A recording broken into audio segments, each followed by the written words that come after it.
I think when it comes to China, Donald Trump ran into an interesting problem, and that is he needs China, and specifically he needs those rare earth minerals, and specifically he needs those darn magnets that go on American jets, the F whatever, and in our rockets. Apparently, it's a very important part of our military, like a lifeblood line that we need to have those magnets. I'm not a specialist, as you can see, but Donald Trump already now is saying that he wants to get these magnets from China. Otherwise, it's 200% tariffs on Chinese whatever. I think that this was another just a beautiful demonstration of how Trump operates. He decided to have this war with China, thinking that in his mind things are going to work out a certain way. Turned out his mind doesn't match reality. And so whatever he thought he was going to get, he now has a situation that is very stressful and putting a lot of pressure on him, because these darn minerals and these magnets are very, very important, more so than perhaps he realized, understood. Of course, Ukraine gave him, access to all those rare earth minerals. Maybe if he could just help Ukraine to, push back on that, what do you call them, Russia, then maybe he could get those rare earth minerals. He could have those magnets, wouldn't need China anymore, and could have other things that he could leverage with China instead of just deleverage, just showing his vulnerabilities, and the emperor is naked once again. The challenge with those rare earth minerals, just for a second, is that there's Greenland. Which is appearing very attractive still. We haven't heard much about Greenland lately, except that there is a story in, I can't even tell if it's Greenland or Denmark, the press, saying that Trump's people are in Greenland, and they are looking to find stories of bad behavior by Denmark and organize the secession movement in Greenland and find politicians that they like. So Trump is going to be doing Trump things, and he's mostly going to be doing them for now in the northern, North America, hemisphere, North America, right? Yes.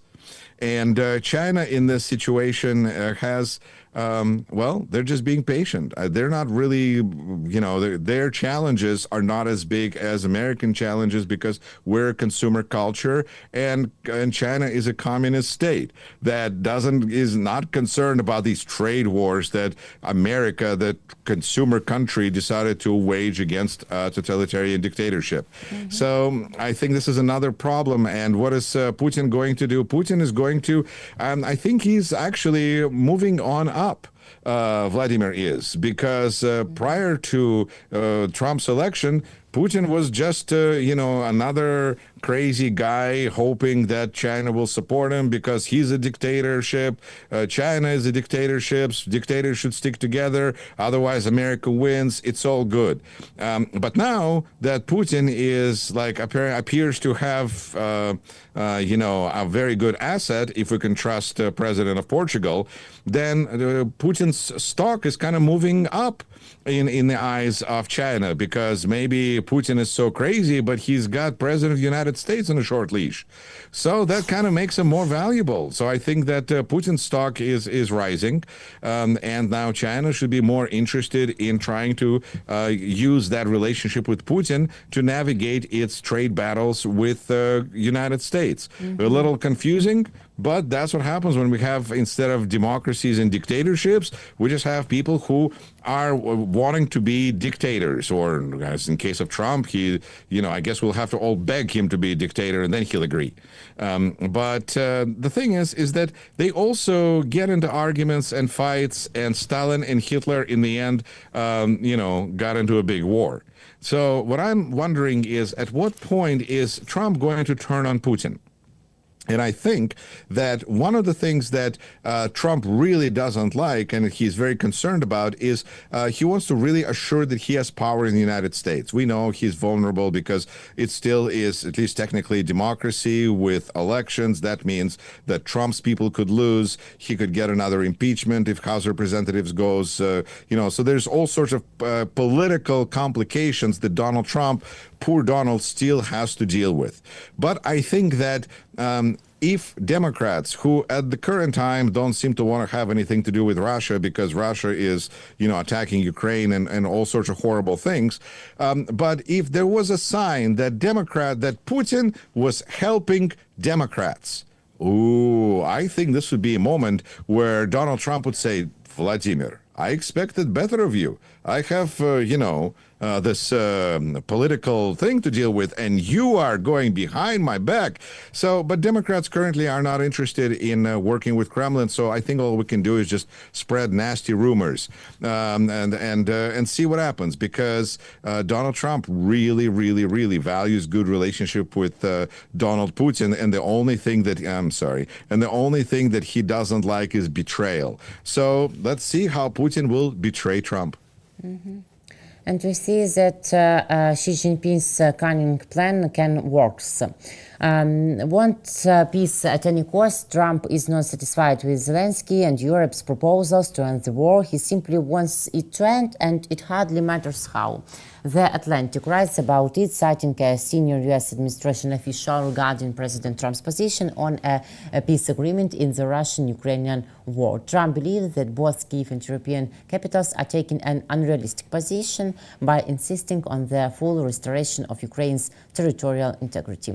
He is convinced that such a demand only distances the prospects for peace, and in private conversations he has repeatedly stated that Ukraine will have to lose some of its territory. So really, he doesn't care at all, but we care. Yes, and what's more interesting, and Donald Trump doesn't really want to know this, I think, but Ukraine doesn't need Donald Trump to capitulate. Like, Ukraine can capitulate on its own just fine, and that's not going to help Donald Trump get his Nobel Peace Prize, and that's really what he seems to be interested in. He just wants to end this inconvenience thing here called war and make money and get his Nobel Peace Prize, and everything is set up. Realistically speaking, it should have happened long ago. But once again, realism runs into reality. And reality is that Ukraine is not interested in surrendering and capitulating, and Donald Trump is showing himself to be an unreliable partner, an unreliable supplier, not a leader of the free world, and it's and he's okay with it, because again, if we're talking about somebody who looks up to Vladimir Putin, to what extent is he going to look up to Vladimir Putin versus positioning the entire country that is looking up at Russia and says, oh, Russia, what would you like to do next? Would you like to attack another country, Moldova, Poland, perhaps Baltic states would be interesting for you, because that's the kind of country we are now. We just want peace or Russian peace, which doesn't matter as long as Donald Trump is doing well. Again, this is not America that we're used to, but I think it is important to admit that this is what we have, not so that we would kind of lower our arms and hands and say, well, this is what we got. But no, because we need to admit what we have so that we could resist, so we could work to defeat it. Because if we are going to be denying the fact, then it's going to be very hard for us to come up with a good defense and good resistance. So I think let's just acknowledge that Donald Trump loves Putin and wants to do whatever Putin does. And that means that Putin is going to be first and Trump is going to be second, and Russia is going to be first and the United States is going to be second. And that's the way it's going to be until we decide that we don't like it and we want to make it differently. As a famous song in Russian rock song says, this music will be eternal, followed by if we change the batteries. And I think that this is what it's all about, because this music will be eternal, but only if we change the batteries and recharge it and let it continue.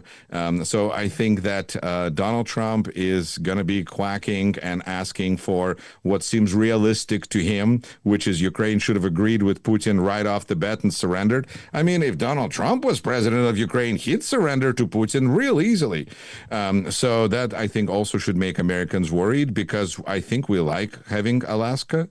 But we'll see. I think that this budding relationship between Donald Trump and Vladimir Putin is far from done.